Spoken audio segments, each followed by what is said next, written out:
விஜய்க்கு வந்து 92ல இருந்து 128 தொகுதிகள் கிடைக்கிறதுக்கான வாய்ப்புகள் இருக்கலாம் சொல்றாங்க. இல்லை இப்போ என்னன்னா அந்த 8 to 10ன்னு சொன்னாலே அதுவே கிடைக்குமான்ற சந்தேகம் வருது நீங்கள் களத்துக்கு போகும்போது. பாஜகவோட கூட்டணி வச்சதுனால அதிமுகவுக்கு இந்த முறை சீட்டு குறையும்னு சொல்றாங்க. இந்த குறையிற சீட்டு விஜய்க்கு போகலாம்ல, அப்படி கணிக்கலாம்ல? பொலிட்டிக்கலாக திங்க் பண்ணி தான் வந்து இல்லை ஏடிஎம்கே பிஜேபியோட இருக்குது ஸோ நான் ஓட்டு போட மாட்டேன்றான். விஜய்க்கு ஓட்டு போடுற ஆள் பொலிட்டிக்கலாக திங்க் பண்ணுறாள் யாரும் விஜய்க்கு ஓட்டு போட மாட்டாங்கன்றது என்னோட அபிப்பிராயம். பட் இந்த முறை பார்த்தோம்னா அசாமில் மீண்டும் அவங்க தான் வருவதற்கான வாய்ப்புகள் இருக்குன்னு சொல்றாங்க. மேற்கு வங்கத்தில் பிஜேபி ஆட்சி பெறுவதற்கான வாய்ப்புகள் இருக்குன்னு சொல்றாங்க. புதுச்சேரியில் ஒரு இழுபறியா இருக்குன்னு சொல்றாங்க. பிஜேபியுடைய வளர்ச்சி எங்கேயும் தடுக்க முடியல, அவங்களுடைய வளர்ச்சி இருந்துகிட்டு தானே இருக்கு. இல்லை இது வந்து பிஜேபி நீங்கள் வந்து வெறும் தேர்தல் வெற்றி தோல்விகளோட மட்டும் வந்து கணக்கிட முடியாதுன்னு நான் நினைக்கிறேன். அவங்க வந்து நம்பர் பாலிடிக்ஸ் பண்ணுறது தான் அவங்களோட வேலையாக இருக்குது. நீங்கள் இப்போ வந்து மாநிலங்களவையில் அவங்களுக்கான எண்ணிக்கையை உயர்த்தணும்னு என்ன பண்ணுறாங்கன்னா நீங்கள் வந்து ஆம் ஆத்மியில் இருக்கிற ஆட்கள்லாம் வாங்குறாங்க. டிவிக்கு என்ன பண்ணுறாரு விஜய் நேற்று கூப்பிட்டு வெற்றி பெற்றால் உடனடியாக நேராக பனையூர் வந்து விடும், ஏன்னா வேற வேணாச்சு கடத்திட்டு போயிட்டா என்ன பண்ணுறது. பிஜேபி என்ன பண்ணுறா கிட்டத்தட்ட அந்த பாலிடிக்ஸை பண்ணுது.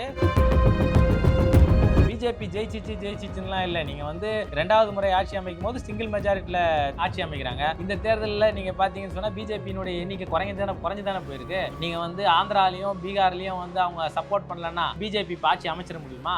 பிஜேபி ஜெயிச்சிச்சு பாருங்கன்னு சொல்றதே தப்பு.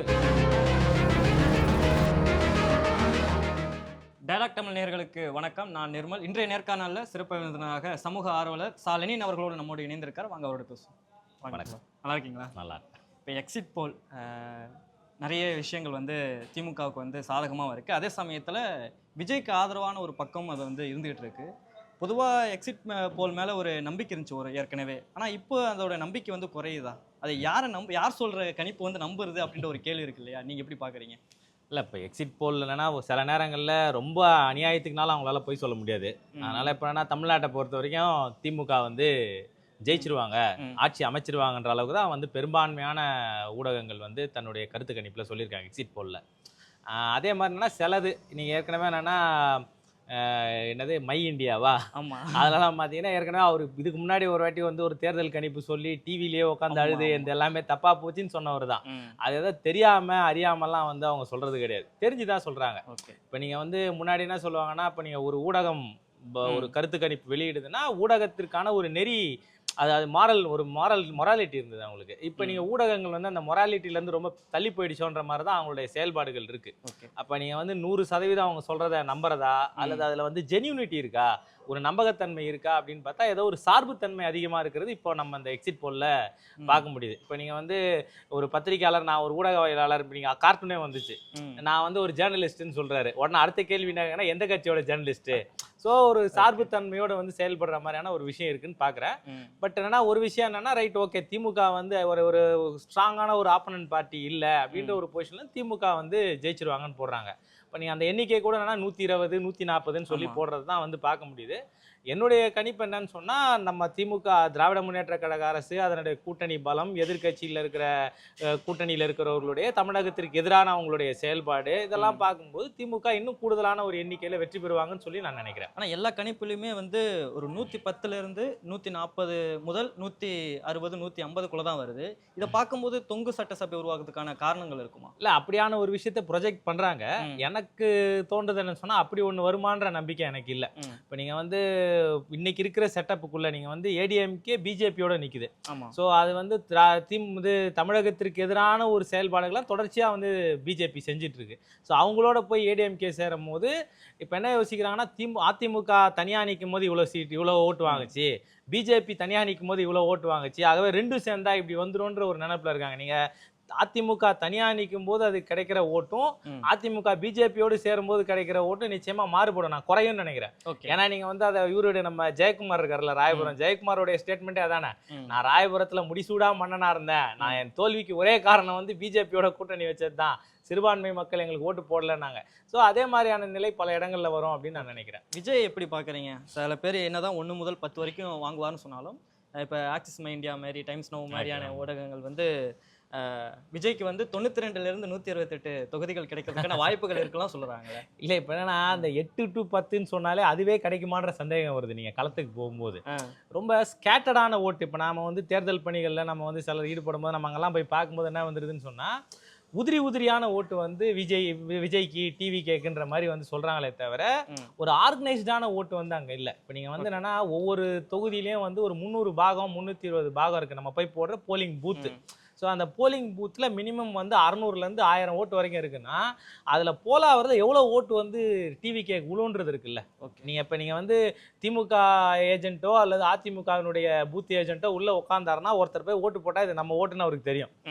பட் டிவிகேக்கு வந்து டிவிகே ஏஜென்ட்டே உட்காந்தாலும் அவருக்கு தெரியாது. ரைட். ஸோ அப்போ வந்து கன்சாலிடேட்டான ஓட்டு வந்து நீங்கள் டிஎம்கேக்கு ஏடிஎம்கேக்கு இருக்கிற மாதிரி டிவிகேக்கு ஒரு கன்சாலிடேட் ஓட்டு இருக்கிற மாதிரி வந்து நான் பார்க்கல. ஸ்கேட்டர்டாக இருக்குது.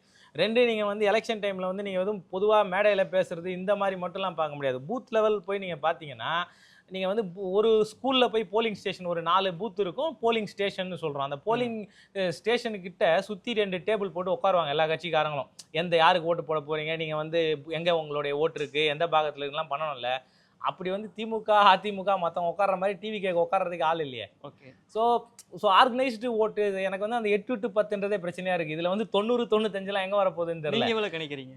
இல்லை கணிக்கவே முடியாது. நான் வந்து எனக்கு தெரிஞ்சு வரமாட்டாங்கன்னு நம்புறேன். ஏன் சொல்கிறேன்னா அப்போ நீங்கள் பாருங்கள், நீங்கள் டிவிகேல வந்து 233 தொகுதி தான் ஆல்ரெடி எடப்பாடியில் வந்து வேட்பாளர் நிற்கலை. இப்போ நீங்கள் வந்து போய் தேர்தலில் நிற்கிறாருன்னா நீங்கள் வந்து சொல்கிற மாதிரி யாரெல்லாம் இருக்காங்க? ஒன்று விஜய் 2 சீட்டில் நிற்கிறாரு, திருச்சி பெரம்பூர். அவங்களுடைய தலைவர் அடுத்தது புசி ஆனந்த் டி நகரில் நிற்கிறாரு, ஆதவர்ஜுனா வில்லிவாக்கத்தில் நிற்கிறாரு, இப்படி செங்கோட்டையன் நிற்கிறாரு. ஸோ செங்கோட்டையனுக்கு மட்டும்தான் அவருக்குன்னு ஒரு பாரம்பரியமான ஓட்டு இருக்கு. அவருமே என்னன்னா வந்து மாற்றி இப்போ திரும்ப வந்ததுக்கப்புறம் அதே அந்த ஹோல்டு வந்து அவருக்கு நிற்குமான்றது தெரியாது. அவரே 200+ ஜெயிப்போன்னு சொல்கிறாரு. அவர் சொல்லுவா, அவர் நிறைய சொல்கிறாருன்னு வச்சிங்களேன். பட் இப்போ நான் என்ன கேட்குறேன், இப்படி முகம் தெரிஞ்ச இந்த 5-6 பேரை ஜெயிப்பாங்களான்றது டவுட்டு. ஓகே. இப்போ விஜய்க்கே என்ன சொல்கிறாங்க, பெரம்பூரில் ஜெயிக்கலாம் இல்லாட்டி திருச்சியில் ஜெயிக்கலாம் அப்படி சொல்கிறாங்களே தவிர 2த்துல அவர் ஜெயிச்சிருவாங்களாம் யாரும் பேசவே இல்லை. ஏன் அவர் 2த்துல போடுறாருன்னா அவருக்கே டவுட் வந்து தான் 2த்துல போடுறாரு.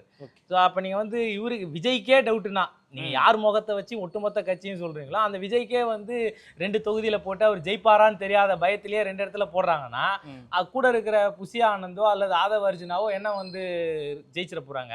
அப்போ நீங்கள் முகம் தெரிஞ்ச ஒரு 5-6 பேர் நான் சொல்கிறேன். இப்போ நீங்கள் வந்து பெரம்பூர் இவர் வில்லிவாக்கத்தில் ஆதவர்ஜுனா நிற்கிறாரு, அப்புறம் வந்து இவர் விஎஸ் பாபு போய் நிற்கிறாரு அப்படின்னா இதெல்லாம் கொஞ்சம் லோக்கலில் ஏற்கனவே இருந்தாலே. அப்போ செங்கோட்டையன், விஎஸ் பாபு, ஆதவர்ஜுனா, புசி ஆனந்த், விஜய் நிற்கிற 2 தொகுதி, இந்த 6 தொகுதியை தவிர முகம் தெரிஞ்ச ஆள் யார் இருக்கா?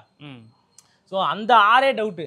ஓகே. விஜய்க்கே டவுட்டுனா மற்ற அந்த 6 அப்போ நீங்கள் எந்த அடிப்படையில் போடுறீங்க? ஸோ என்னுடைய இது என்னன்னா ஒரு சில சதவீத ஓட்டு எப்படி வந்து நீங்கள் சீமான் ஒரு 8% ஓட்டு மாதிரி இப்போ வராரோ அந்த மாதிரி இவருக்கு ஆல்ரெடி ஒரு மாஸ் ரெகக்னைசேஷன் இருக்குது. ஐ மீன் படத்தில் நடித்து அறிமுகமாகி ஒரு ரசிகர்கள் கூட்டம் இருக்கும்போது அந்த ஓட்டு விழும். அந்த ஓட்டு வந்து உங்களை வெற்றி பெற வைக்கிற ஓட்டாக இருக்காது, சில பர்சன்டேஜ் கொடுக்குற ஒரு ஓட்டாக இருக்கும் தான் என்னுடைய கணிப்பாக இருக்குது. திமுக எந்த அளவுக்கு வரும்னு நினைக்கிறீங்க?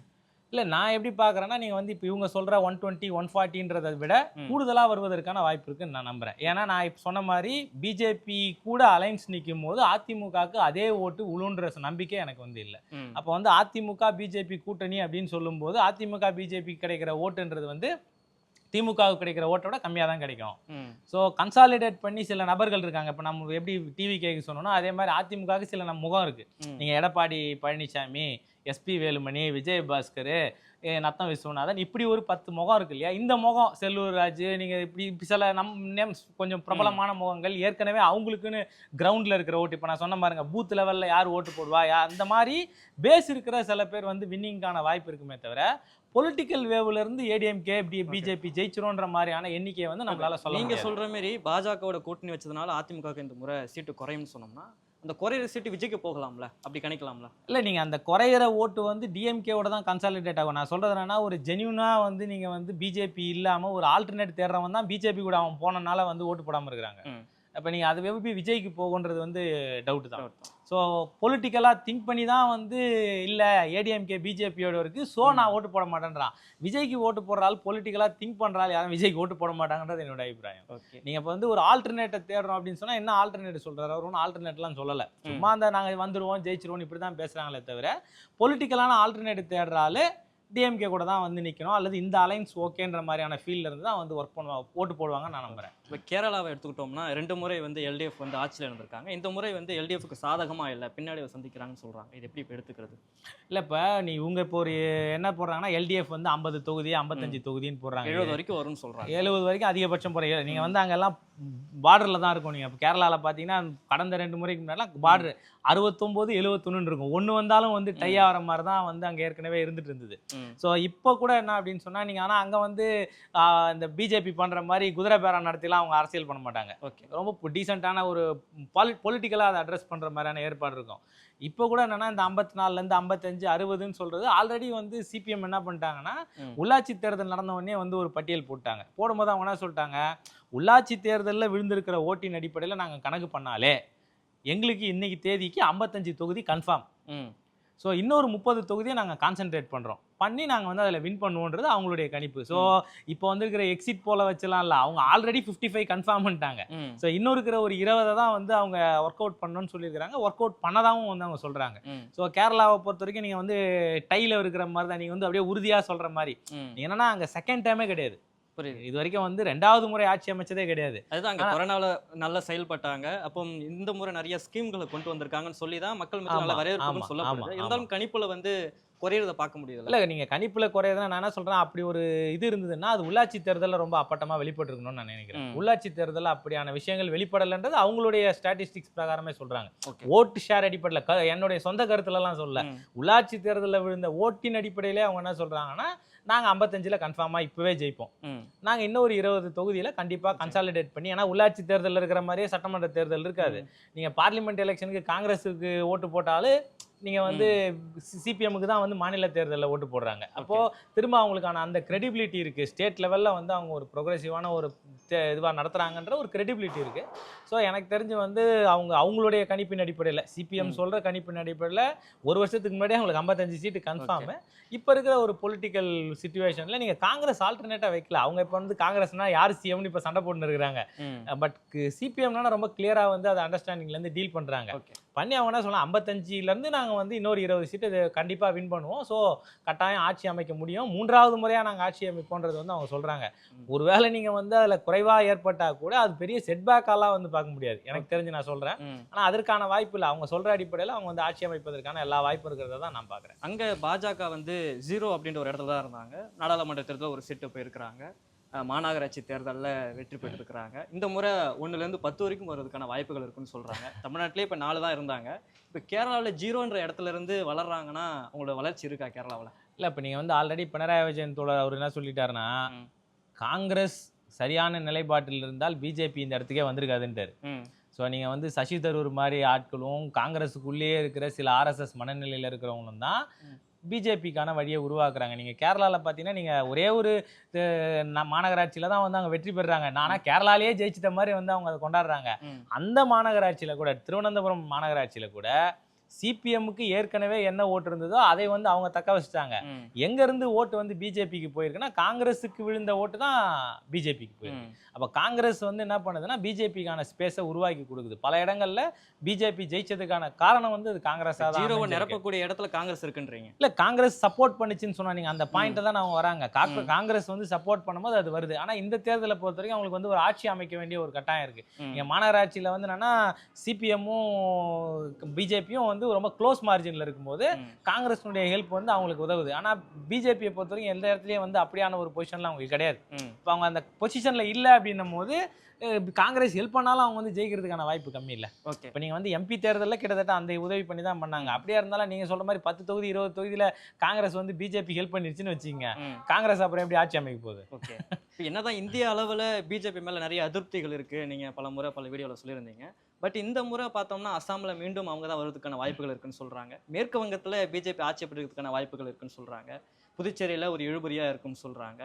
பிஜேபியுடைய வளர்ச்சி எங்கேயும் தடுக்க முடியலையே, அவங்களுடைய வளர்ச்சி இருந்துகிட்டு தானே இருக்குது. இல்லை, இது வந்து பிஜேபி நீங்கள் வந்து வெறும் தேர்தல் வெற்றி தோல்விகளோட மட்டும் வந்து கணக்கிட முடியாதுன்னு நான் நினைக்கிறேன். அவங்க வந்து நம்பர் பாலிடிக்ஸ் பண்ணுறது தான் அவங்களோட வேலையாக இருக்குது.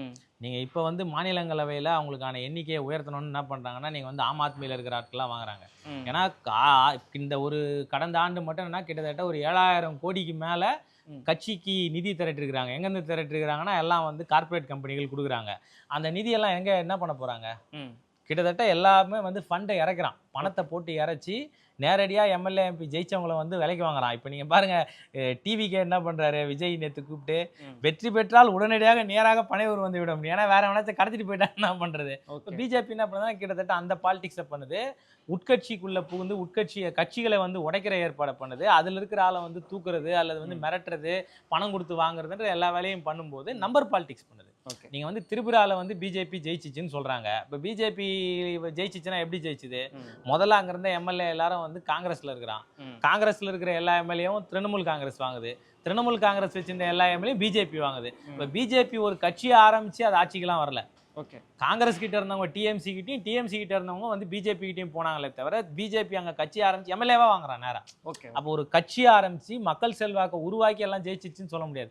அதுக்கப்புறம் அவன பிஜேபி காரனா வச்சு வந்து ஜெயிக்குது. அப்படியா இருந்தாலும் எம்எல்ஏ விலைக்கு வாங்கினாலும் அவங்களுக்கு ஒரு சாதகமான சூழல் தானே ஏற்படுது. அப்போ அதுக்கு எதிரான இடத்துல எந்த கட்சியும் செயல்படலன்னு இல்லை. நீங்கள் அதான் ஜனங்க கிட்ட பண்ணா லோக்கல் செல்வாக்கோடவே வந்து ஒரு கட்சி இருக்குன்னு வச்சுங்களேன், அந்த கட்சி வந்து அந்த இடத்துல ஜெயிச்சுக்கிட்டே இருக்கு. அந்த கட்சியில் இருக்கிறவங்கலாம் பிஜேபி வாங்கிடுச்சுன்னா அந்த ஸ்டேட்ல என்ன, அந்த பொசிஷன்ல என்ன ஆகுது, அது ஆட்சி அமைக்கிற மாதிரி போகுது. நீங்க கையில இவ்வளவு பணம் வச்சிருக்கிற ஒரு ஒன்றிய அரசுல ஆட்சியில் இருக்கிறது, அசாம் மாதிரி ஒரு சின்ன மாநிலத்திலயோ பாண்டிச்சேரி மாதிரி ஒரு சின்ன மாநிலத்திலயோ அது ரொம்ப ஈஸியா இந்த பாலிடிக்ஸை பண்ணிட முடியும். பெங்கால்னா கடுமையான ஃபைட் இருக்கு. அவங்க சொல்ற மாதிரி ஈஸி வின்னிங்லாம் வந்து அங்க நடக்குமான்னு தெரியும். இப்போ என்ன பண்ணிட்டாங்க, மம்தா பானர்ஜி நேற்று போய் நேரா வாக்கு பெட்டிகள் வச்சிருக்கிற இடத்துக்கு போயிட்டாங்க. நேரடியா எதுக்கு போறாங்கன்னா, வீடியோ கேமரால வந்து அவங்க ஓட்டு பெட்டிகளை திறக்கிற மாதிரி இருக்குன்னு சொல்றாங்க. அப்போ ஓட்டு பெட்டிகளை திறக்கிறாங்கன்னா அவன் வந்து அங்கே ஏதோ ரிகிங் பண்ணுறான் அல்லது ஒரு திருட்டுத்தனம் பண்ணுறான்னு தெரியுது. அப்போது பல இடங்கள்ல இப்போ நீங்கள் வந்து ராகுல் காந்தி முன் வச்சது என்ன, எவ்வளோ ஓட்டு எப்படி திருடப்பட்டது இந்த காலகட்டத்தில்னு சொல்கிறாரு. அப்போ இந்த ஓட்டு திருடப்பட்டது எல்லாமே யார் பண்ணா? கிட்டத்தட்ட வந்து பிஜேபி தான் திருட்டுத்தனம் பண்ணுது. அப்போ இப்போ இதெல்லாமே நம்பர் கேம் தான். நான் சொல்கிற மாதிரி இத்தனை எம்எல்ஏ இத்தனை எம்பி வர்றதுக்கு என்னெல்லாம் திருட்டுத்தனம் பண்ணணுமோ அந்த எல்லா திருட்டுத்தனத்தையும் பண்ணுது. இப்போ என்ன ஆகி போச்சுன்னா வந்து திருட்டுத்தனம் எல்லாம் ராஜதந்திரம் ஆயிடுச்சு. நீங்கள் அமித்ஷா பண்ணுறது அயோக்கியத்தனங்களை நம்மால் ராஜதந்திரம்னு சொல்கிறான். பாருங்க ஆட்சி அமைச்சிச்சின்னு சொல்கிறான், பாருங்க வெற்றி பெற்றுச்சுனாலாம் அயோக்கியத்தனம் எவ்வளோ நாள் நீடிக்கும் அது. அப்போ பிஜேபி வந்து என்னன்னா, பெங்காலில் நாங்கள் வந்து ஆட்சி அமைப்பதற்காக நான் திரும்ப ஆட்சி அமைக்கும் போது நான் வருவேன் பிரதமர் பேசிட்டு போறாரு. அந்த அளவுக்குலாம் வந்து அங்கே இல்லை, அங்கேயும் வந்து டைல தான் போகுது. நீங்கள் வந்து இப்போ சொல்கிற பொசிஷனில் இருந்தே. ஆனால் பெங்காலில் வந்து ஜீரோவில் இருக்கிற சிபிஎம் வந்து இப்போ என்ன பண்ணுதுன்னு சொன்னால், கருத்து கணிப்புலேயே அவனால் தவிர்க்க முடியாத வகையில் வந்து 30 சீட்டு வரைக்கும் ஜெயிப்பாங்க, 25 சீட்டு வரைக்கும் ஜெயிப்பாங்க அப்படின்றான். பட் சிபிஎம்மை க்ரஷ் பண்ணி வச்சிருந்தான். நீங்கள் வந்து டெமோக்ராட்டிக் ஸ்பேஸில் மூவ் பண்ணுறதுக்கு கூட முடியாத அளவுக்கு போட்டு நசுக்குனா யார்? 2 பேருமே. திரிணாமுல் காங்கிரஸும் போட்டு ஏறி மிதிச்சுது, பிஜேபியும் வந்து ஏறி மிதிச்சுது, வன்முறை பிரயோகிக்கப்பட்டது. அப்போ நீங்கள் பெங்காலில் வந்து அது இன்னும் நீடிக்குது. இந்த முறை பூஜ்ஜியத்திலிருந்து தாண்டுவாங்களா யாரு? சிபிஎம் தாண்டுவாங்கன்றதா எல்லாருடைய கருத்து கணிப்புலையும் வருது. நீங்க கருத்து கணிப்பு சொல்றதுன்னா தவிர்க்க, அதாவது சிபிஎம் ஜெயிக்கும்னு ஒருத்தன் சொல்ல வேண்டியதில்லை. இப்போ நீங்க டிவிகே ஜெயிக்கும், பிஜேபி ஜெயிக்கும்னா அவன்லாம் காசு வாங்கிட்டு சொல்லிடுவான். சிபிஎம் வந்து காசு கொடுத்து நான் ஜெயிப்பேன்னு சொல்ல வேண்டிய அவசியம் கிடையாது. ஸோ அவன் சிபிஎம் ஜெயிக்கும்னு அவனுக்கு சொல்ல வேண்டிய நிர்பந்தமே எங்க இருந்து வருதுன்னு சொன்னா களத்துல வந்து அது இருக்கு. அப்ப நம்ம சொல்லாம விட்டுட்டா நமக்கான குறைந்தபட்ச கிரெடிட் விட்டுட்டு கூட போயிடும்ன்ற நம்பகத்தன்மை போயிடும்ல. அதனால அவன் என்ன பண்ணிடுறான், ஆட்டோமேட்டிக்கா இல்ல சிபிஎம் வந்து ஜெயிக்கிறதுக்கான ஸ்கோப் இருக்குன்றத குறைந்தபட்சம் வந்து ஒத்துக்க வேண்டிய கட்டாயத்துல அவங்க வராங்க. ஸோ அதுல தான் வந்து சிபிஎம் இந்த வாட்டி கட்டாயம் வந்து ஒரு 20லேருந்து 25 சீட்டுக்கு மேல ஜெயிப்பாங்கன்றாங்க. இந்த பொலிட்டிக்கலா ஒரு அக்செப்டன்ஸ் ஏற்பட்டிருக்குன்றாங்க. நீங்க ஒரு சூரியகாந்த் மிஸ்ரா என்ன சொல்றாரு அப்படின்னா, அவருடைய மாநில அவர் என்ன சொல்றாரு, நாங்க இந்த தேர்தலில் அடுத்த தேர்தலை சந்திப்பதற்கான கட்டமைப்பை நாங்க வந்து உருவாக்கி வச்சிருவோம், பேஸ் ரெடி பண்ணிடுவோம். யங்ஸ்டர்ஸ் போறாங்க, இளம் தோழர்கள் வேட்பாளராக நிற்கிறாங்க. நீங்க பாத்தீங்கன்னா பிமன் பாசு உள்ளிட்டு எல்லாரும் வந்து அவங்க கூட நடக்கிறாங்க. பிமன் பாசு அவ்வளோ வேகமா நடக்கிற, 80 வயசுக்கு மேல அவருக்கு. ஸோ இளம் தலைமுறை அவங்களுக்குள்ள ஒரு ஜென்ரேஷன் கேப், அதாவது அவங்க ரெவியூ பண்ணாங்க ஒரு தேர்தலில் நிற்கும் போது, ஆமா எல்லாம் பெரிய மூத்த தோழர்களாக இருக்கிறோம், ஆனால் இளம் தோழல் கூட டிராவல் ஆகி அடுத்த கடத்துக்கு வராது ஒரு பெரிய பலகீனம்னு ரெவியூ பண்றாங்க. இப்போ அந்த கேப்பை ஃபில் பண்றதுக்கான ஸ்பேஸை இந்த தேர்தலில் ரொம்ப நல்லாவே வந்து உருவாக்கி இருக்கிறாங்க. இளம் தோழர்களும் போராட்ட காலத்திலிருந்து அவங்க வந்திருக்கிறாங்க. ஸோ அந்த ஸ்பேஸ் வந்து உருவாகுன்றது வந்து தேர்தல் கணிப்புலையும் இருக்கு, லோக்கல்ல மக்கள் திரள்றதுல இருந்து அவர் பார்க்க முடியுது. இந்த 5 மாநில தேர்தல்களை தாண்டி பிஜேபியை நீங்க என்னதான் அவங்க பெரிய ஸ்கேம் பண்றாங்க அப்படின்னு சொன்னாலும் அவங்களோட வளர்ச்சியை ஒரு பக்கம் தடுக்கவே முடியல. அதுக்கு எதிராக இருக்கக்கூடிய இடத்துல இந்தியா கூட்டணி பலகீனமா இருக்கா, இல்ல இன்னும் இந்தியா கூட்டணி என்ன செய்ய வேண்டிய இடத்துக்கு போகும்னு நினைக்கிறீங்க? இல்லை, இப்போ நான் சொன்ன மாதிரி தான் அயோக்கியத்தனங்கள் ராஜதந்திரங்களாக பார்க்கப்படுது. பிஜேபி பண்ணுற எல்லா அயோக்கியத்தனத்திலிருந்தும் அவங்களாம் வெற்றி பெற்றாங்கன்னு சொல்கிறது. இப்போ நீங்கள் வந்து ஆம் ஆத்மியில் இருக்கிற எம்எல்ஏவையும் எம்பியையும் வாங்கி அவன் வந்து மாநிலங்களவையிலும் மக்களவையிலும் அவனுக்கான அங்கீகாரத்தை உருவாக்கிறான்னு சொன்னால் அது அயோக்கியத்தனம் தானே தவிர அது ராஜதந்திரமோ வெற்றி பெற்றாங்கன்னு கொண்டாடுறதுக்கான சூழலோ இல்லைன்றது என்னுடைய ஃபர்ஸ்ட் கணிப்பு. 2 என்னன்னு சொன்னால், சித்தாந்த ரீதியாக நிற்கிற கட்சிகள், இப்போ நீ ஏன் வந்து திமுகலேருந்து ஒரு 4 பேரை வாங்க முடியல அவனால்? அப்ப சித்தாந்த ரீதியா வந்து கவுண்டர் பண்றதுக்கான ஏற்பாடு அங்க ரொம்ப முக்கியமா இருக்கு. அப்ப நீங்க அந்த முக்கியமான செயல்பாடுகள்ல மற்ற கட்சிகள் ரொம்ப பலகீனமா இருக்கு. வெறும் பிஜேபி ஆர்எஸ்எஸ் வந்து ஒரு அரசியல் எதிரியாக மட்டும் பார்த்தால் சிக்கல் தான் வரும். நீங்க இப்ப இந்த காலகட்டத்துல பாருங்க, காங்கிரஸில் இருந்து தான் நீங்க பிஜேபி ஆட்சிக்கு வந்ததுக்கு அப்புறம் அதிகபட்ச எம்எல்ஏ எம்பி யாருகிட்ட இருந்து பிஜேபிக்கு போயிருக்கானா, காங்கிரஸ் கிட்ட இருந்து போயிடறான். கிட்டத்தட்ட 500 பேருக்கு மேல எம்எல்ஏ எம்பி காங்கிரஸ்ல இருந்து பிஜேபிக்கு விலைக்கு வாங்கப்பட்டிருக்கான். அப்ப காங்கிரஸ் வந்து என்ன சித்தாந்தத்தோடு செயல்படுது? நமக்கு இப்ப சாஃப்ட் இந்துத்துவான்ற அடிப்படையில காங்கிரஸ் வந்து என்ன பண்ணுது, அதோட அப்ப பினராயி விஜயன் ஏற்கனவே சொன்ன மாதிரி தான், என்னன்னா காங்கிரஸ் தான் செய்ய வேண்டிய வேலையை செய்யல, பொலிட்டிக்கலாவும் செய்யல, தியரிட்டிக்கலாவும் செய்யல. இந்திய நாட்டில் ஒரு முதலாளித்துவ வர்க்கம் தன்னுடைய முதலாளித்துவ ஜனநாயகத்தையும் கொடுக்கல, நிலப்பிரபுத்துவத்தோட காம்ப்ரமைஸ் பண்ணிச்சு. அதே மாதிரி பொலிட்டிக்கலாக பிஜேபி அப்போஸ் பண்ணி வளர்ற அளவுக்கு காங்கிரஸ் வந்து தன்னுடைய ரோலை ப்ளே பண்ணலைன்றது தான் பிரச்சனை. அப்போ இந்தியா தேசம் முழுக்க இருக்கிற ஒரு பெரிய கட்சி இப்போ நீங்கள் வந்து தமிழ்நாட்டில் வந்து என்ன பண்ணுறாங்கன்னா வந்து மந்திரி சபையில் இடம் வேணும்னு கேட்குறவங்க, சீட்டு வேணும்னு கேட்குற ஆட்கள் போய் ஏன் உத்தரப்பிரதேசிலையோ மத்திய பிரதேசிலையோ மகாராஷ்டிராலையோ இன்னும் தீவிரமாக செயல்பட மாட்டேன்றாங்கன்னு கேள்வி வந்துடுது இல்லை? இப்போ நீங்கள் விலை உயர்வு ஏற்படுது, விலைவாசி உயர்வு ஏற்படுது. நீங்கள் முன்னாடி பிஜேபியில் இருக்கிற மந்திரிகளாக இருந்தவங்க எல்லாம் ஸ்மிருதி இரானி உள்ளிட்டு எல்லாருமே என்ன பண்ணாங்க, ரோட்ல இறங்கி போராட்டம் நடத்துறாங்க. காங்கிரஸ் அப்படி ஒரு போராட்டம் நடத்துச்சு நீங்க சொல்றீங்க. அப்ப இந்தியா கூட்டணிக்கு தலைமை தாங்குற ஒரு கட்சி அதற்கான திட்டத்தோடு வந்து அது செயல்படுதான்னா ரொம்ப கம்மியா இருக்கு. அப்போ மக்கள் மத்தியில எழக்கூடிய இந்த அரசாங்கத்துக்கு எதிரான நிலையிலிருந்து அவர்களை திரட்டி ஒரு போராட்ட களத்துக்கு கொண்டு போகாம வெறும் அரசியல் எதிரியா மட்டும் வந்து பிஜேபி எதிர்கொள்றது வந்து சாத்தியம் இல்லை. அப்போ மக்களை திரட்டி சித்தாந்த ரீதியாகவும் அதே அடிப்படையில் மக்களை திரட்டி இந்த போராட்டத்தை இன்னும் வலுவாகவும் கொண்டு போவதற்கான ஏற்பாடுகளை நாம் வந்து செய்ய வேண்டியது இருக்கு. இப்போ அந்த வேலைகளை செய்யாம நாம வந்து பிஜேபி எதிர்கொள்ள முடியாது. அதுக்கு இந்தியா கூட்டணி, இப்போ நீங்க சொல்ற இந்தியா கூட்டணினா ஒரு மாநில கட்சிகளுக்கு இப்போ ஒரு முக்கியமான ரோல் வந்திருக்கு. நீங்க எப்படி வந்து காங்கிரஸ் ஒரு தேசிய கட்சி அதுவே எல்லாத்தையும் பார்த்து கொண்ட நிலையெல்லாம் நம்ம பார்க்கல. மாநில கட்சிகள் நீங்க போனா திமுக மாதிரி, அகிலேஷ் யாதவ் மாதிரி, நீங்க பீகார்ல, உத்தரப்பிரதேசத்துல இங்கெல்லாம் வந்து மாநில கட்சிகள் ஒரு ரோல் பிளே பண்றாங்க. அந்த ரோலை வந்து இன்னும் கொஞ்சம் ஸ்ட்ரென்தன் பண்றதுக்கு இந்த இந்தியா கூட்டணியில் இருக்கிற எல்லா கட்சிகளும் சேர்ந்து ஒர்க் பண்ண வேண்டியது இருக்கு. வெறும் காங்கிரஸை மட்டும் டிபெண்ட் பண்ணி பண்ண முடியாது, அவங்களுக்கும் அந்த நினைப்பு இல்லை. ஆகவே மாநில கட்சிகளுக்கு முக்கியமான ஒரு ரோல் இருக்கு. ஏன்னா ஒன்றிய அரசு என்ன பண்ணா எல்லா அதிகாரத்தையும் மையப்படுத்துது. மையப்படுத்தும் போது மாநில கட்சிகள் அதை எதிர்த்து போராடுறாங்க, தவிர்க்கவே முடியாத அதை எதிர்த்து நிற்கிறாங்க. ஸோ அந்த மாநில கட்சிகளுடைய ஒருங்கிணைப்பும் ஒன்றிய அரசை எதிர்த்த ஒரு மக்கள் திரளை திரட்டிய ஒரு போராட்டத்தையும் நம்ம முன்னெடுக்கும் போது நம்மளால இதை வந்து அப்போஸ் பண்ண முடியும். பிஜேபி ஜெயிச்சிச்சுலாம் இல்லை. நீங்கள் வந்து 2வது முறை ஆட்சி அமைக்கும் போது சிங்கிள் மெஜாரிட்டியில் தனி பெரும்பான்மையில் ஆட்சி அமைக்கிறாங்க. இந்த தேர்தலில் நீங்கள் பார்த்தீங்கன்னு சொன்னால் பிஜேபியினுடைய எண்ணிக்கை குறைஞ்சு தானே போயிருக்கு. நீங்கள் வந்து ஆந்திராலையும் பீகார்லையும் வந்து அவங்க சப்போர்ட் பண்ணலன்னா பிஜேபி ஆட்சி அமைச்சிட முடியுமா? ஸோ பிஜேபி ஜெயிச்சிச்சு பாருங்கன்னு சொல்றதே தப்பு. நீங்க வந்து முதல் வாட்டி ஆட்சி அமைச்சதுக்கும் 2வது வாட்டி ஆட்சி அமைக்கும் போது முன்னேறினது, திரும்ப இந்த 3வது வாட்டி ஆட்சி அமைச்சிருக்கும் போது சப்போர்ட்ல தான், 2 கால் இல்லைன்னா போயிடும். அப்ப பிஜேபி வந்து ஜெயிச்சிருச்சுன்றது இல்லை. இப்ப பண்றதெல்லாம் வந்து அந்த பேலன்ஸ் பண்றதுக்கு பண்ற அயோக்கியத்தனங்கள். அது பிஜேபியினுடைய அதுக்கு பாரம்பரியம் இல்லை. நீங்க ஆர்எஸ்எஸ் பிஜேபி வந்து அதோடைய பாரம்பரியமா என்னன்னா இந்த அயோக்கியத்தனங்களையும் திருட்டுத்தனங்களையும் பண்றது தான். ஸோ அதை செஞ்சுட்டு இருக்கிறாங்க. அதை நம்ம வந்து பெருசாக ஜெயிச்சிட்டாங்கன்னு சொல்ல வேண்டியதில்லை. மக்கள் மத்தியில் எதிர்ப்பு இருக்குது. அதை இன்னும் கரெக்டாக ஆர்கனைஸ் பண்ணால் அவர்களை வந்து வீழ்த்துவது நிச்சயம் முடியும் அப்படின்னு நினைக்கிறேன். மற்ற எல்லா விஷயங்களும் மே 4ஆம் தேதி விரிவாக தெரியும்னு நினைக்கிறேன். எக்ஸிட் போல் எந்த அளவுக்கு உண்மையாக இருக்குது இல்லை அது பொய்யா என்பது. சரி, உங்களை நிறைய கருத்துக்களும் நேரத்தையும் உங்களோட பகிர்ந்துருக்கீங்க. உங்களுக்கு கருத்துக்கும் நேரத்துக்கு நன்றி.